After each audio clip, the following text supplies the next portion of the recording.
Vilgefortz is known as the main antagonist of the Witcher book saga. He is responsible for several events that shaped the continent. But what was he after? In this video, we'll go over Vilgefortz, who he is, what he was, and what he desired to become. While born in the rich kingdom of Kovir, Vilgefortz himself didn't get to profit of it, as his mother left him as a baby in the gutter of Lan Exeter. That would have been the end of him, if not for the Koviri Druid Circle. They took him in and raised him to become a druid like them. As the years went by and Vilgefortz grew up, the druids realized that he seemed to be very magically gifted. This was discovered during some druid rituals, which pointed out that his powers must have had an origin with at least one of his parents. Eventually, a mage that Vilgefortz met by accident recognized his talent and offered him the chance of an education and self-improvement. He was offered to become a member of the Brotherhood of Sorcerers, yet he refused. Vilgefortz held a deep contempt for magic users, in his younger years at least. He knew one of his parents, if not both, were mages, and they were heartless enough to throw an infant in the gutter. Therefore, the opportunity that was given to him to join the Brotherhood, an organization of heartless people in Vilgefortz's mind, was refused by him with anger and plenty of rudeness.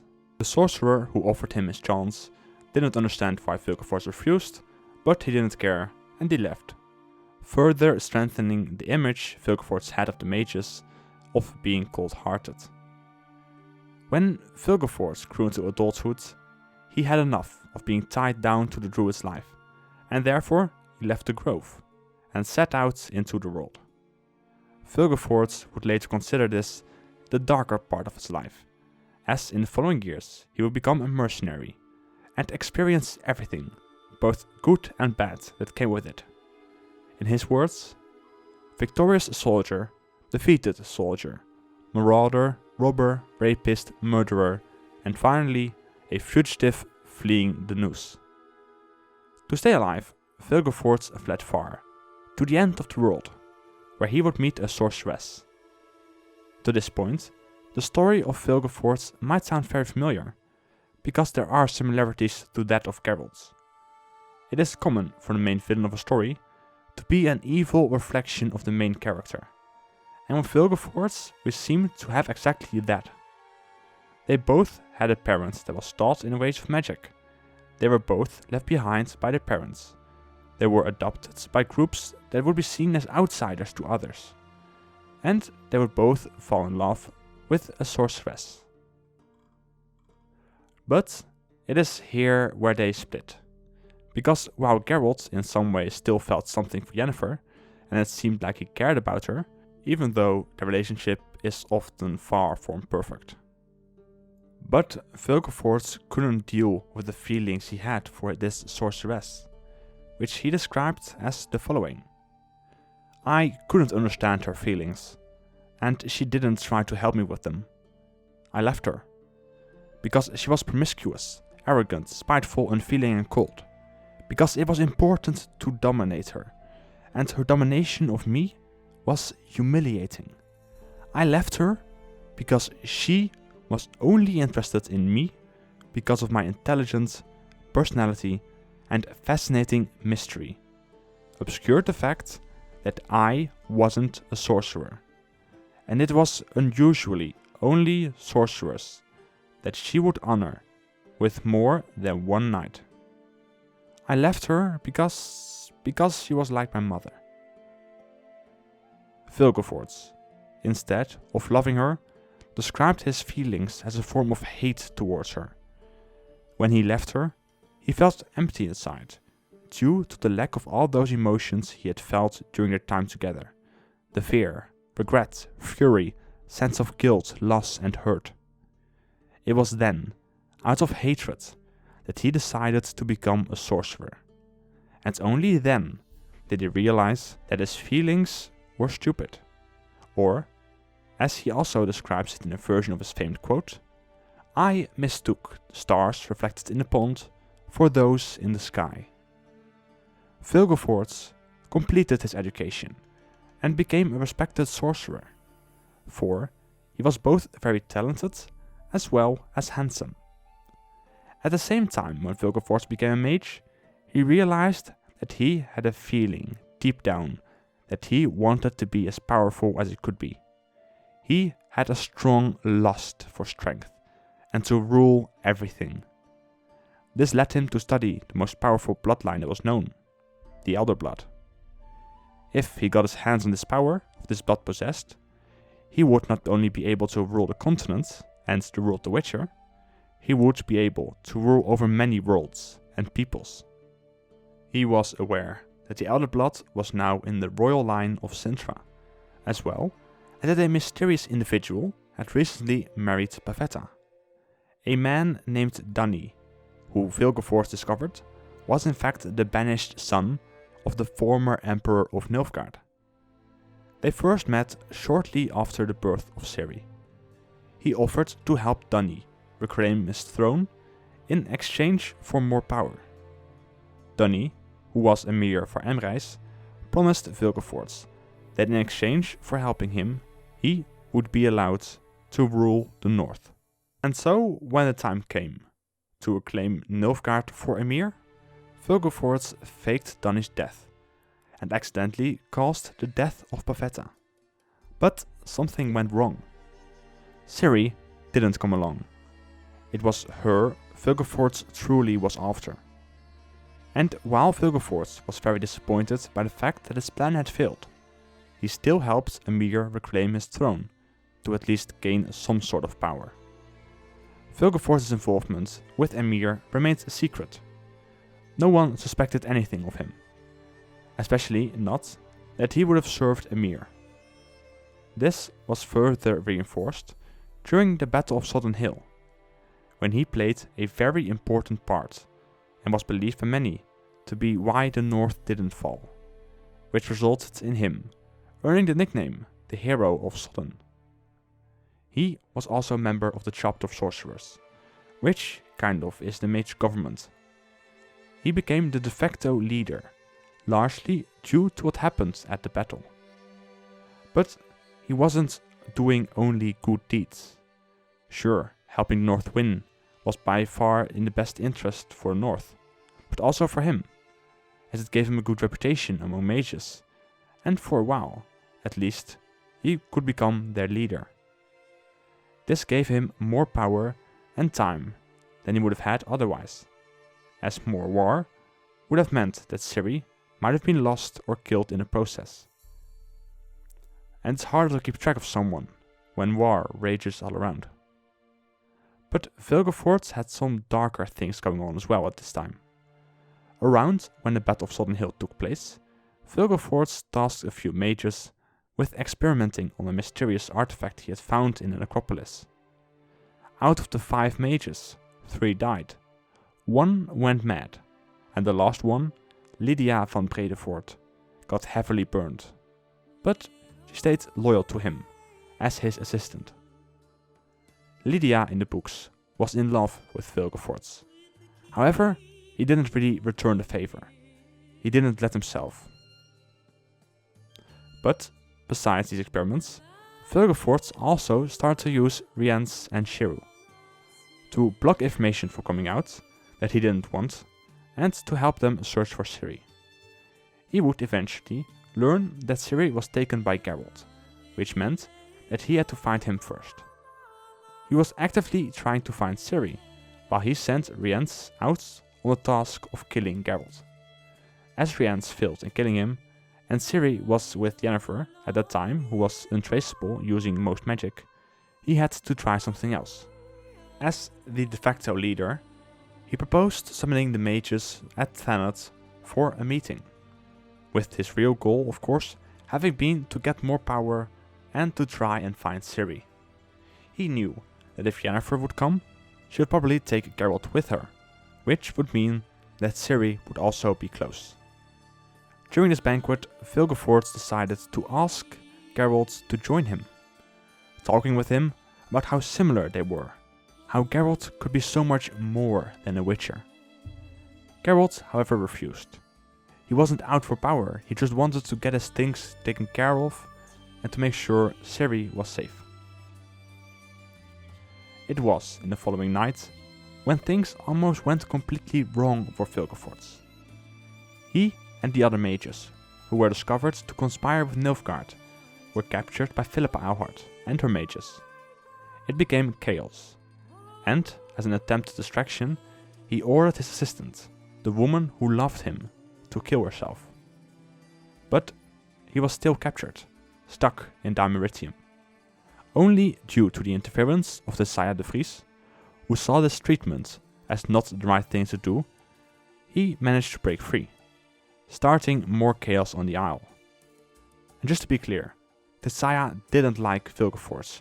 She didn't trust him, but she disagreed with how Philippa treated everything that was going on. How she suddenly put a lot of mages in chains out of nowhere. Vilgefortz wanted to get his hands on Ciri right away. In the chaos, he and Geralt, however, came face to face, as Geralt of course wasn't about to let him take her. A fight ensued, which turned out to be pretty one-sided. Vilgefortz chose to fight with a metal staff, one that was magically enhanced. He used the magic in the fight, but not to cast spells directly at Geralt, only to enhance himself. And, because it was a metal staff he was hitting with, Geralt was afraid to block his blows, because that might shatter his sword. Geralt, in the end, was heavily injured in the fight, including his famed leg injury that would plague him for a long time. But Vilgefortz decided to let him live, to teach him a lesson. He proceeded to chase Ciri to the portal of Torlara, where she jumped into the portal just in time. The portal exploded after she went through and blew up right in his face.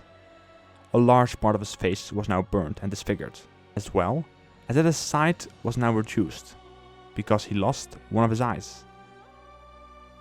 It was after the events on Thanet that Vilgefortz went to Strega Castle, where he attempted to restore his eye with the gem in the socket.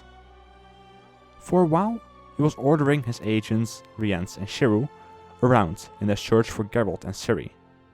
For example, he had Rience deliver a fake Ciri to Emhyr, in an attempt to fool him, while, on the night of the Thanat's coup, he had Shiru kill and burn 2 detectives who were hired by Geralt to also look into what Vilgefortz and Rience were doing.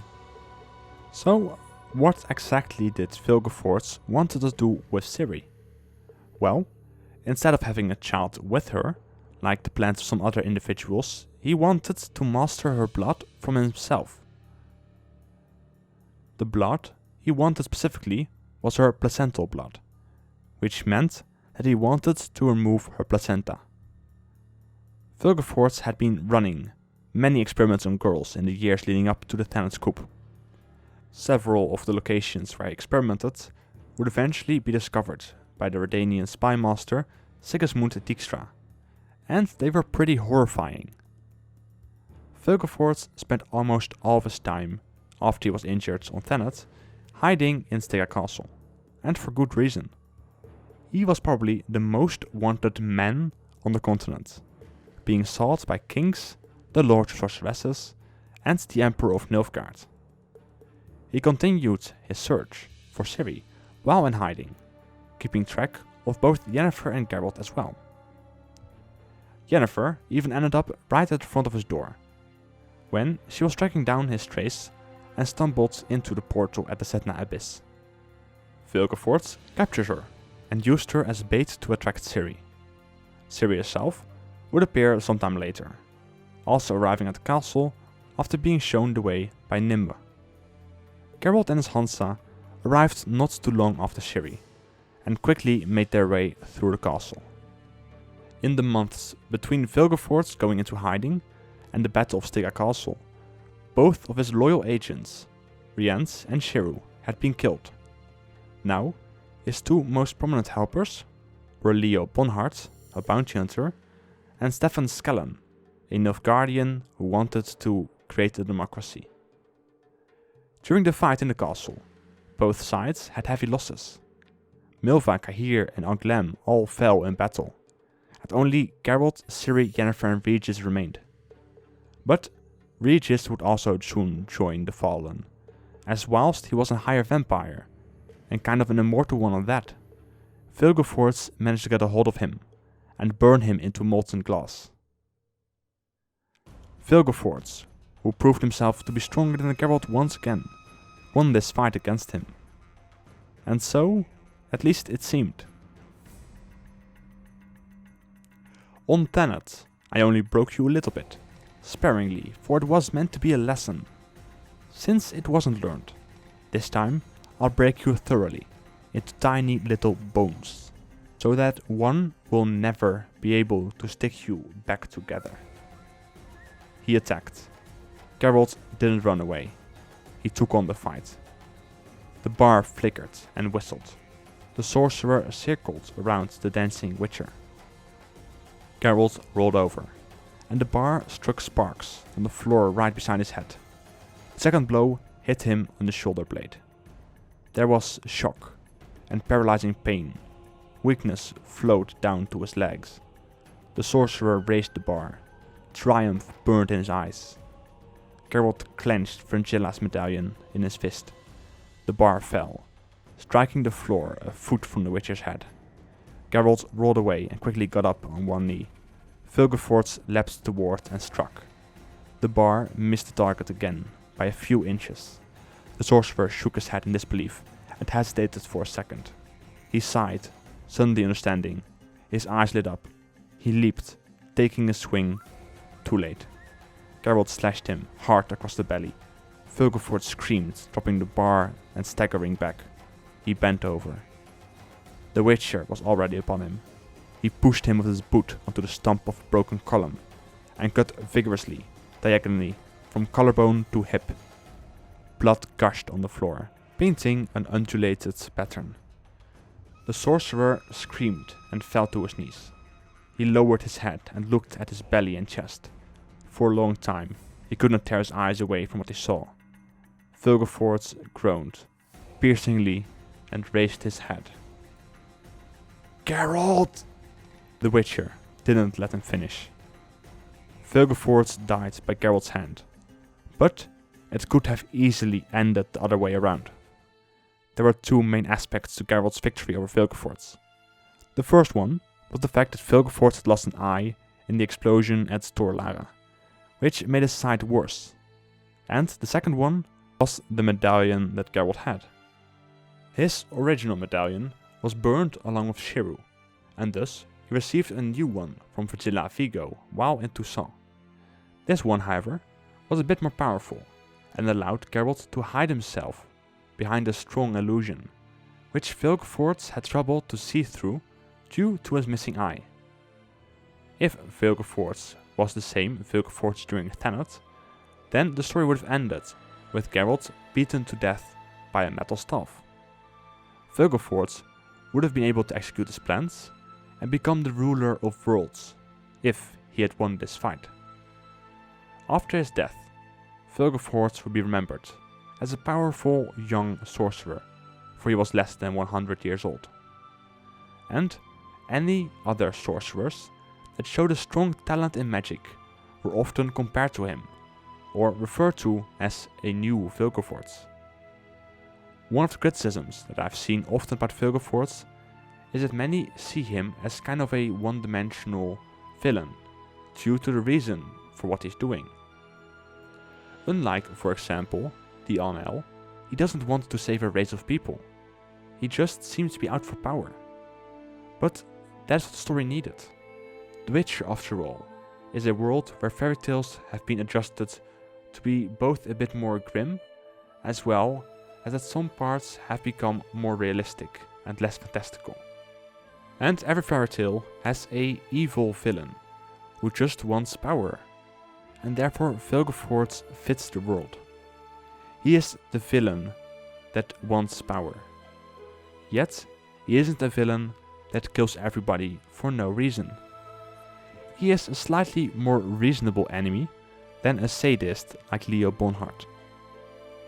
And his backstory, in Time of Contempt, adds some depth to him, as it mirrors Geralt's in a way, making you think what Geralt could have become if he did want to become a sorcerer instead of a witcher, if he did decide that he would like the feeling of having more power. But that was it for Vilgefortz. This has been the longest video request that I haven't done yet, as it's been about 1.5 years since the video was requested. I'm sorry it took so long. But what do you think about Vilgefortz? Who do you think the sorceress is that he met in his youth? And would he have been a good ruler of the worlds if he succeeded? Till the next video.